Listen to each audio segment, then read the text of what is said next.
There's so many more profitable and exciting and fun ways to scale an agency than the old conventional model of just onboarding more and more clients for more and more stress. I believe that there's many ways to grow an agency profitably in a way that's more conducive to your mental health and well-being, not stressing yourself to death, and more exciting, highly leveraged ways. And one of those ways is the cohort-based model.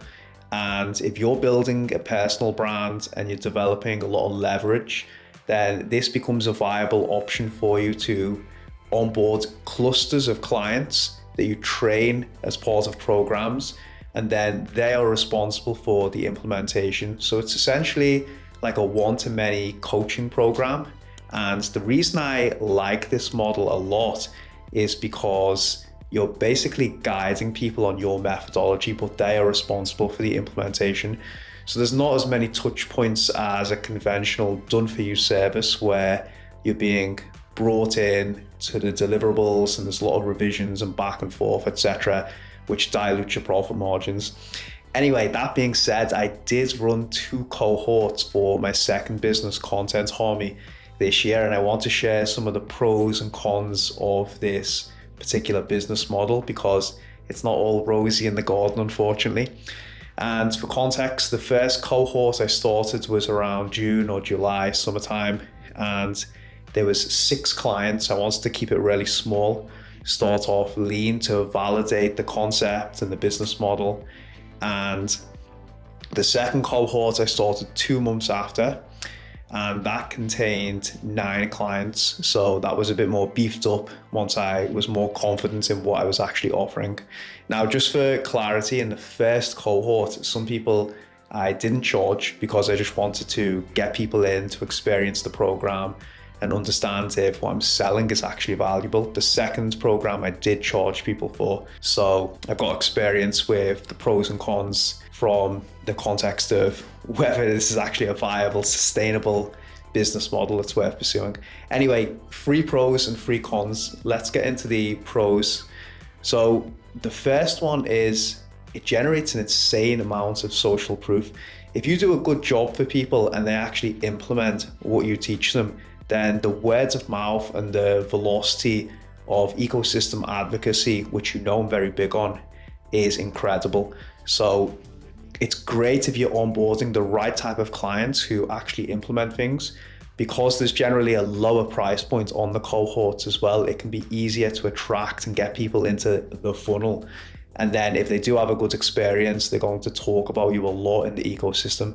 And I just think that is incredibly valuable because you're building your personal brand even more, and it just creates this flywheel. It just automates and propagates you as this beast in the ecosystem. So that is the best benefit by far of this model. The second benefit is that it can be largely automated. And the way I think of a cohort is essentially your conventional service-based business model without the implementation. So a lot of those processes that you're delivering to people are already set up as SOPs within your agency.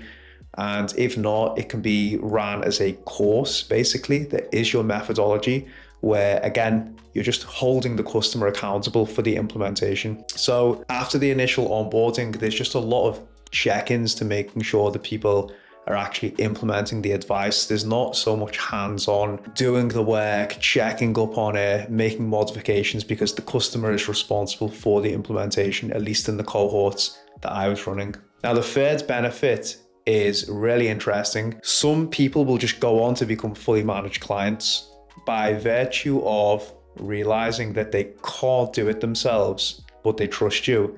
They will go on to become a fully managed client for your agency. And this has happened with a couple of clients who passed through the cohort who I was barking advice at, and then ultimately just threw their hands up and said, you know what, Adam, I don't have time to do this. I know I should be doing it. Can you do it for me? Of course. So it wasn't intended to be like a tripwire entry-level offer to upsell people, but I realized that that is one of the benefits of just loading people in with a lower price point offer. You do have the ability to just get them to experience what you're about, and they can go on to become a fully managed service client. So they're the three good things. Great social proof, word of mouth. It can be largely automated, so it's not the most hands-on service offering. If you're very strategic, after the first run, you can bake in a lot of Slack messages, automations, SOPs being delivered to them, Loom videos at the right time, and then you're just holding people accountable. And the third one is, it's good to just get people in to experience your business, and then you can potentially upsell them to your fully fledged offering. Now, there's quite a few negatives associated with this model that I experienced. Let's start at the top. It requires insane leads flow to make it a viable business model, because if you're starting cohorts, which I plan to every quarter, and you're only onboarding like 2 to 3 clients, then you're basically bringing on a distraction to your business, because your conventional agency model will be generating a lot more revenue and a lot more profit, and having 2 clients at a really low price point is just going to be a distraction and make you end up resenting the program. Then the customers get a bad experience, so everybody loses. So you do need to have an established audience already to make this viable. I mean, I've got quite a decent sized audience, and it's still difficult for me to pack these cohorts quarter after quarter. And that also brings CRM, sales follow-up issues as well. I mean, do you really want to spend a lot of time chasing people to join your low-cost program? It's not generally a good use of time. So you need a lot of these people to come inbound. And that brings me on to point number 2. Big mistake I made was splitting the invoices up into 3 separate installments for the 3-month program. When you're charging people like $1,000 a month for a 3-month program, just take the payment up front, because most people have got $3,000, at least if you're onboarding business owners, they can generally pay that up front. So just offer a slight discount to collect that payment up front. And then you don't have to waste time for both parties chasing invoices after months 2 and 3. And trust me, you don't want to be chasing people for invoices who don't actually implement what you tell them. Which brings me on to point number 3. Now, the beauty of the cohort is that people who do implement the advice get a great experience, develop a lot of word of mouth advocacy for you. Unfortunately, when you do a service that people are responsible for the implementation, like a course or like this cohort model, a lot of people just won't implement it. And for me personally, I hate that, because I want people to get results. I'm super passionate about what I teach them. But when you're chasing someone and chasing and they're not doing the implementation, that can be quite a demoralizing experience. And ethically for me, I don't like taking people's money if they're not getting anything out of the program, even if I am investing my own time. So they were the downsides, and I think they're really big downsides that I would be very prudent to reinvest time and energy and effort into this.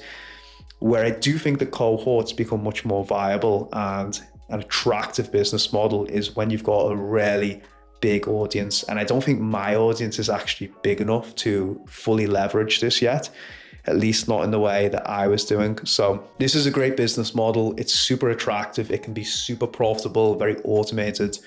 But in order to execute it effectively, you need a good infrastructure in place with team to support you. You need to already have democratized your methodology and knowledge in the form of a structured product, obviously. And you really need a big audience with the lead flow to make it work. Otherwise, it will just end up becoming a unprofitable distraction. That's my experience with it. Am I going to continue with this model? Yes, but not until probably the second half of next year. I just have more leverage and more profitable endeavors in other areas of the business, which I need to focus on right now.